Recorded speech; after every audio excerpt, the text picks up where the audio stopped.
Saludos cordiales amigos de Teleamazonas, bienvenidos a 24 horas dominical, edición central. El Consejo Nacional Electoral puso a prueba hoy el sistema informático de protocolo de bioseguridad y los procesos logísticos en el segundo y último simulacro previo a las elecciones del 7 de febrero. Vamos a revisar detalles de este proceso con Luisa María Heredia en Guayaquil y Natalie Jiménez en Quito. Empezamos contigo, Luisa María. Buenas tardes.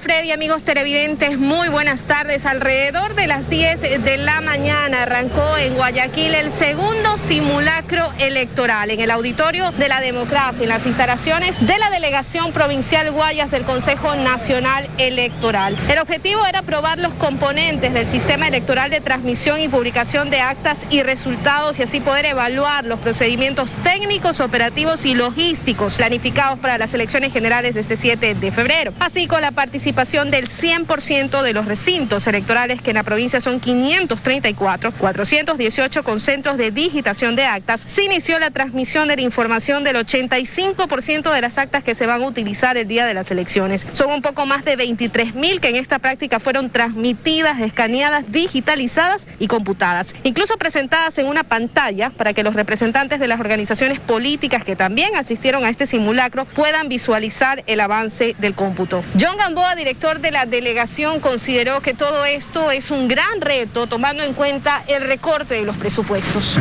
Para nosotros es un reto y un desafío el que estamos viviendo en este proceso electoral, que con limitaciones presupuestarias en medio de una pandemia estamos avanzando en el cumplimiento de los hitos necesarios antes del proceso electoral. Además, miembros de la Policía Nacional y de las Fuerzas Armadas participaron en la parte exterior del auditorio de otro simulacro, el de una posible toma de recinto electoral o de la delegación provincial. En cuanto a la bioseguridad, en cambio, en el simulacro estuvieron presentes funcionarios que serán los encargados de verificar la aplicación del protocolo para la prevención del COVID-19 aprobado por el Pleno del órgano electoral. Precisamente sobre esto, nuestra compañera Natalie Jiménez, quien se encuentra en la ciudad capital, donde también se llevó a cabo este segundo simulacro electoral, nos tiene más detalles.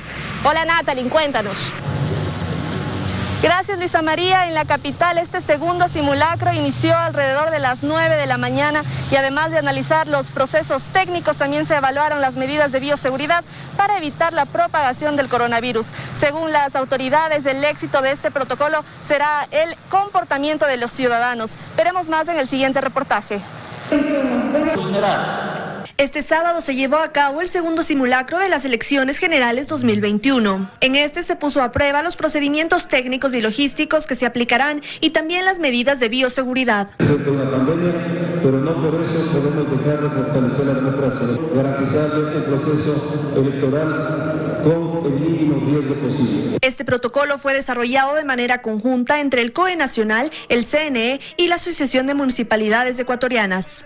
La presidenta del CNE recordó algunas de las medidas, como acudir solo, llevar su propio esfero, usar mascarilla y mantener la distancia de 2 metros. Los integrantes de las juntas receptoras del voto también estarán separados y uno de ellos portará un visor para verificar la identidad de cada uno de los sufragantes. Además, cada 20 votantes se desinfectará los materiales utilizados. Observadores de la OEA participaron en el simulacro y después de 10 años también participó la Unión Europea. Como muestra de transparencia, por primera vez el CNE pondrá a disposición de la ciudadanía las imágenes de las actas de resultados de todas las dignidades.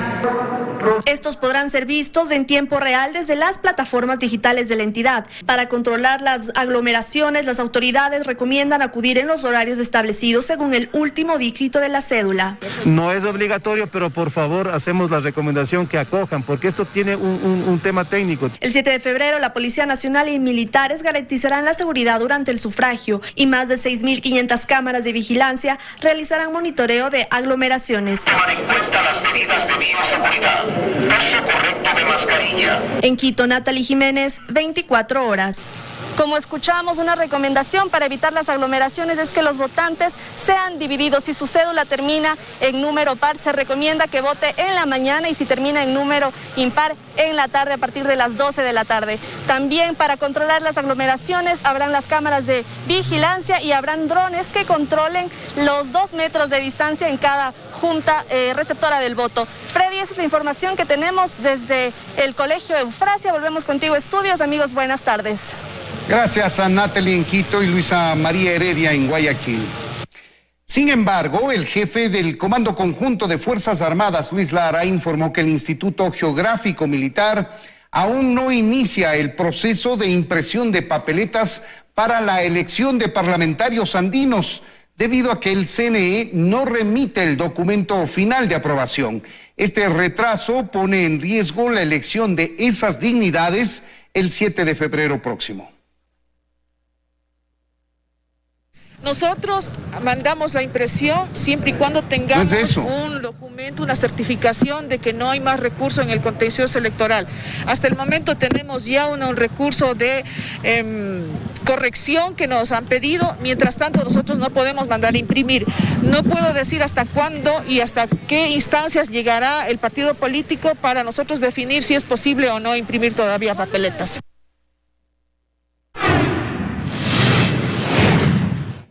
Vamos con otros temas, y desde este jueves, cuando arrancó el plan de vacunación en el Ecuador, específicamente en Quito, Guayaquil y Cuenca, alrededor del 10% del personal de los hospitales previamente seleccionados para la inmunización ha recibido ya la primera dosis de la vacuna contra el COVID-19. Este lunes la fase 0 arrancará también en la ciudad de Manta. Fue una semana muy significativa en la dura batalla contra el coronavirus. Una nueva etapa empezó, la de la vacunación. En Ecuador, de manera oficial, simultáneamente, la fase 0 arrancó el jueves en Quito y Guayaquil. En la ciudad de Guayaquil ya aplicamos el porcentaje que teníamos designado para hacer esta fase de prueba, fase piloto, fase 0, alrededor de 700 pacientes. Ninguno de los inmunizados en el puerto principal presentó reacciones o complicaciones. No hay ni un paciente con una reacción alérgica ni con alguna complicación posterior. Un día después, el viernes, la vacunación comenzó también en Cuenca, y a inicios de la siguiente semana será en Manta. Después de 21 días se administra la segunda dosis. Próximamente el 11 de febrero se realizará la segunda dosis a todos estos profesionales. Se trata de las primeras dosis que se aplican a la población de la primera línea que lucha contra el virus. Y ya en el mes de marzo aproximadamente se empezará ya con la fase 1. ¿Quiénes van a ser los beneficiarios en la fase 1? Todos los profesionales de la salud, los policías, militares, las personas que trabajan recogiendo desechos, pacientes de la tercera edad. Después de eso ya viene la fase 2 y la fase 3 para toda la ciudadanía. Vamos a vacunar alrededor del 60% de la población. Pero la pregunta más frecuente de estos días ha sido, ¿para hacerle frente a la pandemia son suficientes 18 millones de dosis para la vacunación de 9 millones de ecuatorianos? La respuesta es casi. Puede sonar poco, pero la población actual del país, cerca de 17.420.000 habitantes. Hay que restarle los más de 6.100.000 menores de edad que hay y que no pueden acceder a la vacuna. También las embarazadas, que son un poco más de 300.000 a nivel nacional. Las mujeres en periodo de lactancia, que son alrededor de 600.000. Las personas con enfermedades catastróficas, que se estima llegan a 100.000. Y quienes ya tuvieron COVID, 238.232. Por lo que se podría decir que la población apta para vacunarse en el país es de un poco más de 10 millones de ecuatorianos. Algo así como 1 millón menos de lo que hasta ahora las autoridades han negociado. Luisa María Heredia, 24 horas. La directora de comunicación y el jefe de salud ocupacional del Hospital Carlos Andrade Marín de Quito fueron destituidos de sus cargos por acceder a la vacuna contra el COVID-19 sin estar en la lista de los funcionarios escogidos.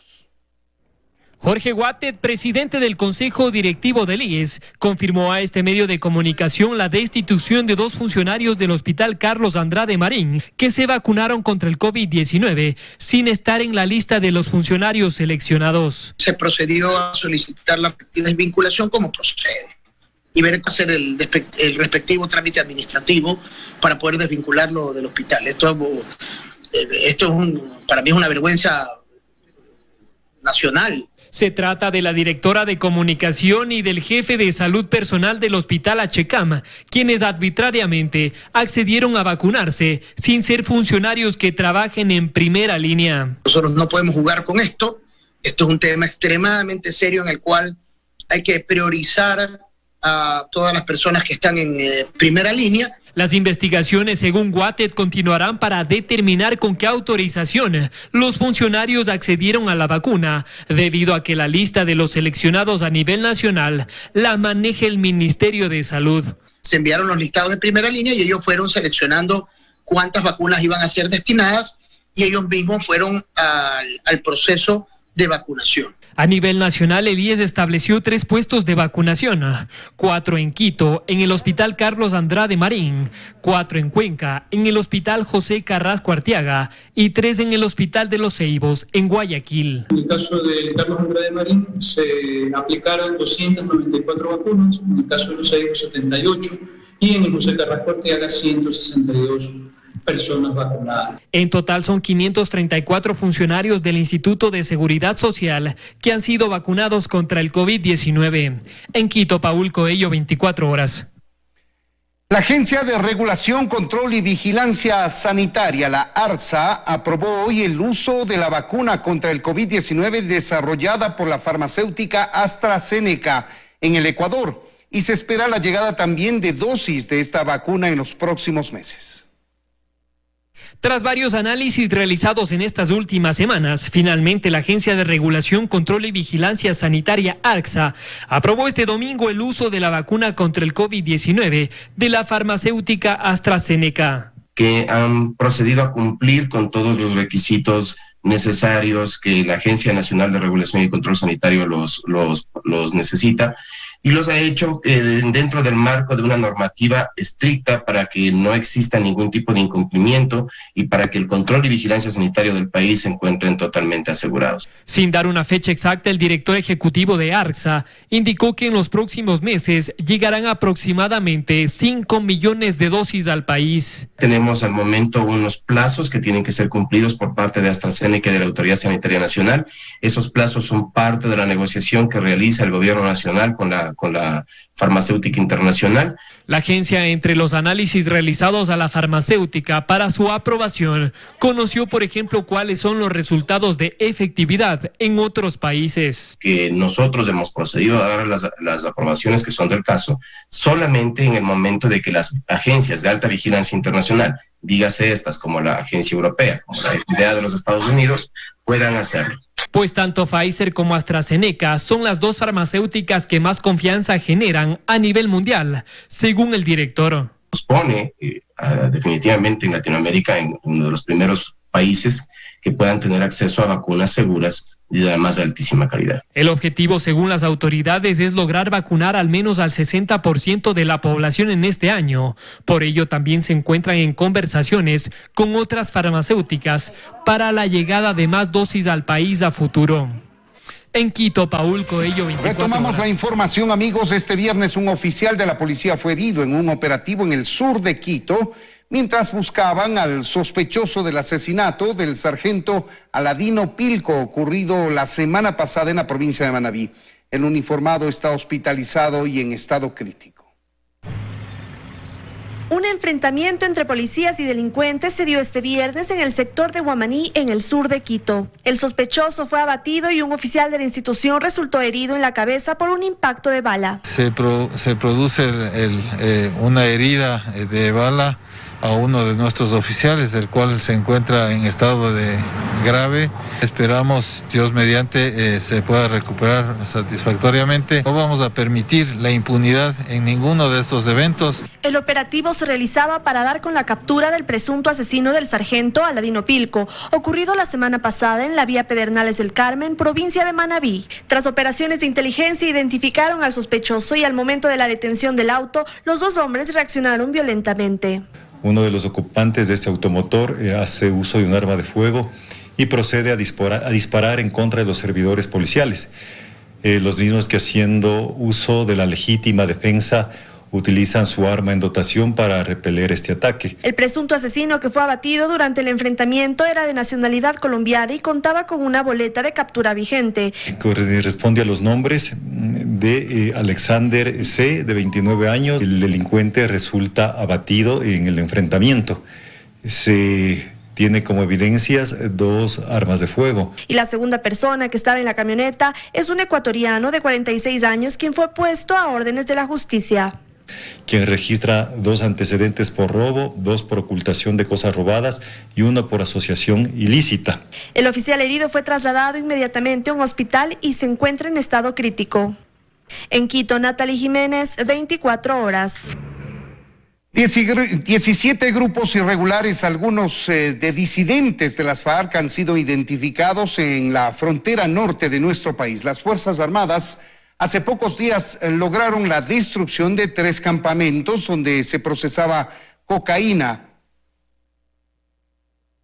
Las operaciones militares en las zonas de frontera de Esmeraldas, Carchi y Sucumbío se refuerzan por la presencia de al menos 17 grupos irregulares dedicados al narcotráfico provenientes de Colombia que intentan ingresar al Ecuador. Y en la frontera norte el trabajo ha sido y seguirá siendo bastante duro, por cuanto no vamos a permitir que la integridad territorial, que el control del territorio no sea por nadie, que no sea únicamente por las Fuerzas Armadas.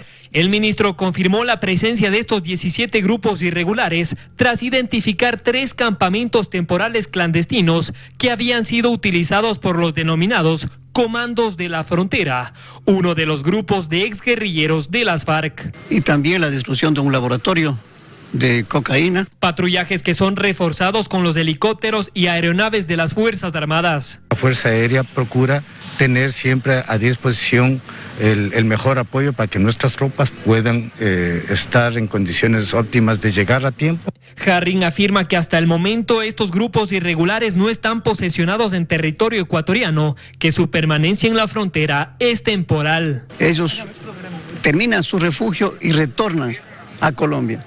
Esos campamentos están en las orillas del río Putumayo, donde fueron descubiertos. Ventajosamente en estas intervenciones no se registraron enfrentamientos, pero aseguró que dentro de ellos se encontró armamento, granadas, explosivos y fusiles de alto calibre. Las infiltraciones son de disidentes colombianos que quieren pasarse al Ecuador para refugio, descanso, reabastecimientos.